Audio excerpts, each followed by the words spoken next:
হ্যাঁ জি। আর কি আছে এটার সামনে? সুন্দর জায়গা আছে, আরও যান। এটার সামনে আছে আমেরিকান এয়ারপোর্ট না ভাই? আমেরিকান এয়ারপোর্ট আমি কবে আহ, নোটিস। শুভ সকাল। আমরা এই মুহূর্তে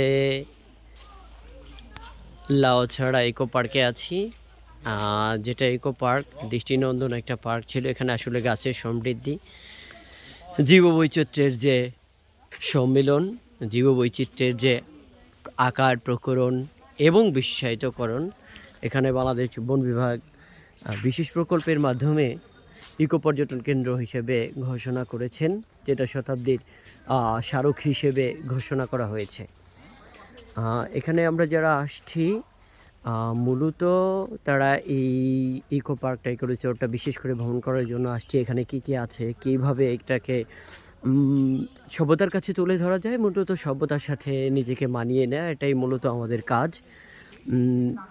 যে আমরা নতুন একটা জায়গায় আসছি, নতুন জায়গায় কী আছে, কী ধরনের গাছ দিয়ে সমৃদ্ধ আছে, সেটা মূলত একটা বিস্তরণ করা। সে বিস্তরণ থেকে আমি হেঁটে চলছি লাউছড়া ইকো পার্কের দিকে। এখানে আমরা একটা ছোট্ট কালভার্ট লক্ষ্য করতে পারছি, যে কালভার্টের ঢাল দিয়ে বয়ে যাচ্ছে বিভিন্ন ধরনের বিভিন্ন ধরনের, এই কী বলা চলে, বিভিন্ন ধরনের প্রাণীর আবাস বা বসবাসের স্থল আমরা এটাকে বলতে পারি। মূলত অনেক মানুষ এখানে থাকে। সকালে ট্রিপে আসার ফলশ্রুতিতে আমরা হয়তো একটু কম পেয়েছি, কিন্তু এখানে বন্য সাপছাঙ্কল যা আছে সব কিছু মোটামুটি আমাদের এই পর্যটন কেন্দ্রের ভিতরেই আছে। মৌলভীবাজারে, সিলেটের মৌলভীবাজার, লাউছড়া জাতীয় উদ্যানের মৌলভীবাজারে পর্যটকদের জন্য